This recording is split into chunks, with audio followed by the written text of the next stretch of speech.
સરકારી ભરતીની તૈયારી માટે અમારી આ યુટ્યુબ ચેનલને સબસ્ક્રાઈબ કરી દેજો, જેથી અમારા કોઈ પણ વિડીયો અપલોડ થાય તો તમને નોટિફિકેશન દ્વારા તેની માહિતી મળી જાય.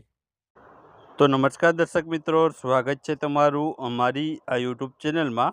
તો મિત્રો, ગઈકાલે એટલે કે 22 જુલાઈ 2021ના રોજ પંચાયત વિભાગ દ્વારા છે તે તમામ પંચાયત વિભાગમાં જે તાજેતરમાં ભરતીઓ બહાર પડવાની છે તો તેના નોટિફિકેશન છે તેમના દ્વારા એક બહાર પાડવામાં આવ્યું છે.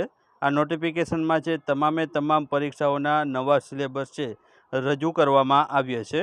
તો મિત્રો, આજના વિડીયોમાં આપણે છે આ તલાટી અને જુનિયર ક્લાર્કના જે સિલેબસમાં શું ફેરફાર થયો છે અને જનરલ નોલેજમાં છે તે કયા મુદ્દાઓનું છે નિર્દેશ છે આ પરિપત્રમાં કરવામાં આવ્યું છે, તે સંપૂર્ણ માહિતી આપણે આ વિડીયોમાં જોવાના છીએ.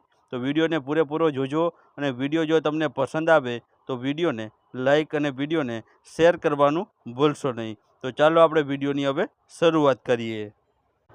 તો મિત્રો, કાલે જે નોટિફિકેશનમાં સિલેબસ છે તે જાહેર કરવામાં આવ્યું છે.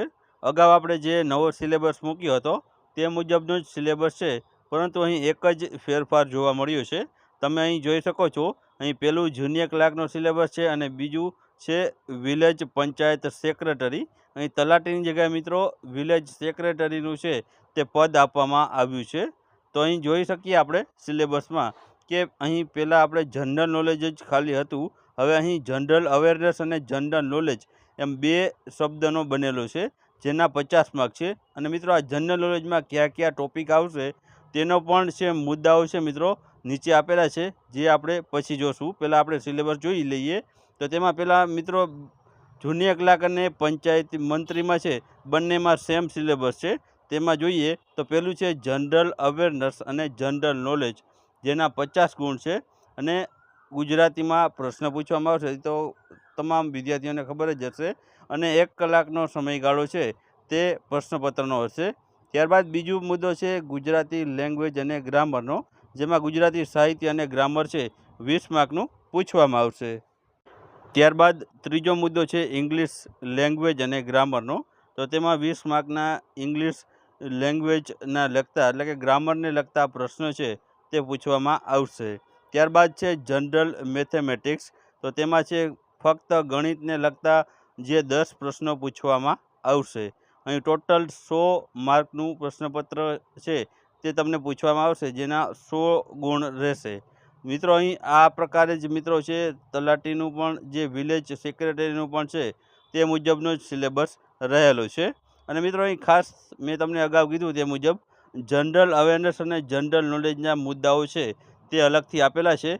તો તેમાં કયા મુદ્દાઓ છે તે આવરી લેવામાં આવ્યા છે તેનો પણ છે ચોખવટ છે આ સિલેબસમાં કરવામાં આવી છે. તો આપણે તે પણ જોઈ લઈએ.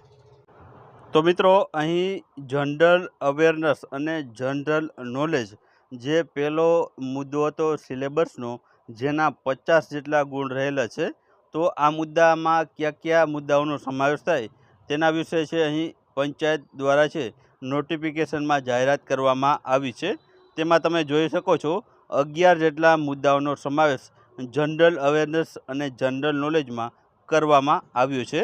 તો આપણે સ્ટેપ બાય સ્ટેપ જોઈએ. તો તેમાં જોઈએ તો પહેલું છે જનરલ મેન્ટલ એબિલિટી અને જનરલ ઇન્ટેલિજન્સ, એટલે કે મિત્રો અહીં રિઝનિંગનું છે તે કહેવામાં આવ્યું છે કે અહીં રિઝનિંગ પણ પૂછવામાં આવશે. પરંતુ મિત્રો, ગણિત જે 10 માર્કનું છે તે અલગથી 10 પ્રશ્ન છે તે ગણિતના જ પૂછવામાં આવશે. અહીં જનરલ નોલેજમાં તમને છે રિઝનિંગ પૂછવામાં આવશે.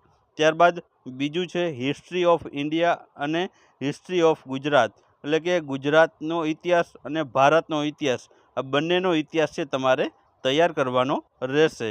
ત્યારબાદ બીજું છે culture heritage of India and Gujarat, એટલે કે સાંસ્કૃતિક વારસો ગુજરાત અને ભારતનો બંનેનો સમાવેશ છે તે થશે. ત્યારબાદ ચોથું છે જિયોગ્રાફી ઓફ ઇન્ડિયા અને જિયોગ્રાફી ઓફ ગુજરાત, એટલે કે ગુજરાતની ભૂગોળ અને ભારતની ભૂગોળ બંનેને લગતા પ્રશ્ન છે તમને પરીક્ષામાં પૂછવામાં આવશે.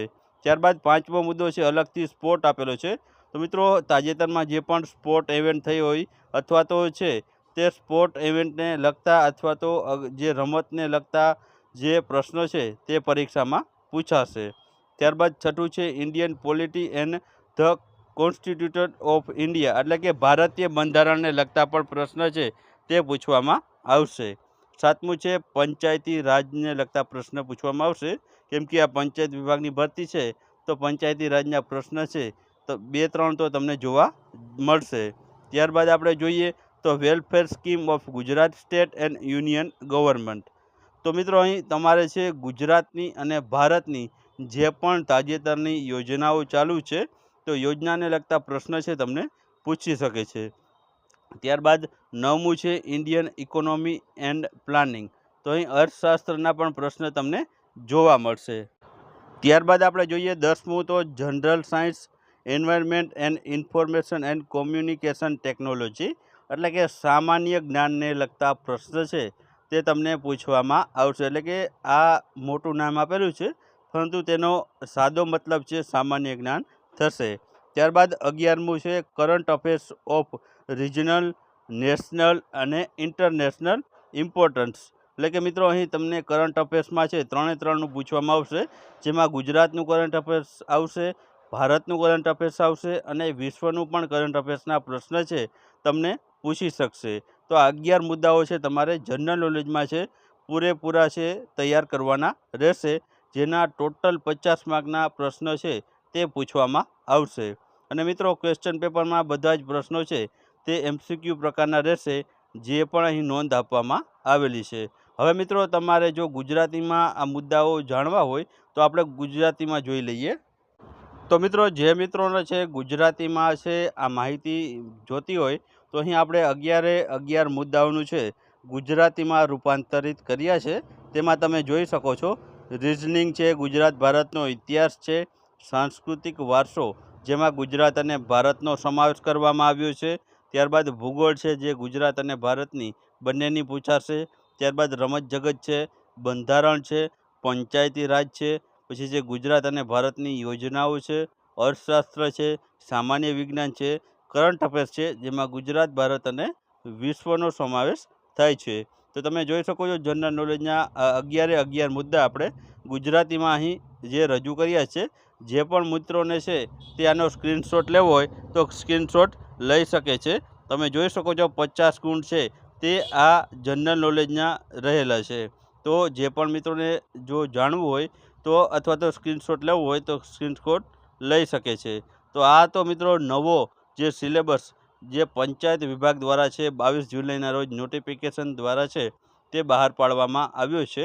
તો હવે ટૂંક સમયમાં જ તે તમને છે તલાટી, જુનિયર ક્લાર્ક અને બીજી પંચાયતની જે પણ ભરતીઓ છે તમને ટૂંક સમયમાં છે જોવા મળશે. હવે મિત્રો પંચાયત વિભાગ દ્વારા છે તે તૈયારી સંપૂર્ણપણે છે તે પૂરી થવાને આરે છે. તો ટૂંક સમયમાં તમને છે ભરતીનું નોટિફિકેશન પણ છે તે જાહેર કરવામાં આવશે.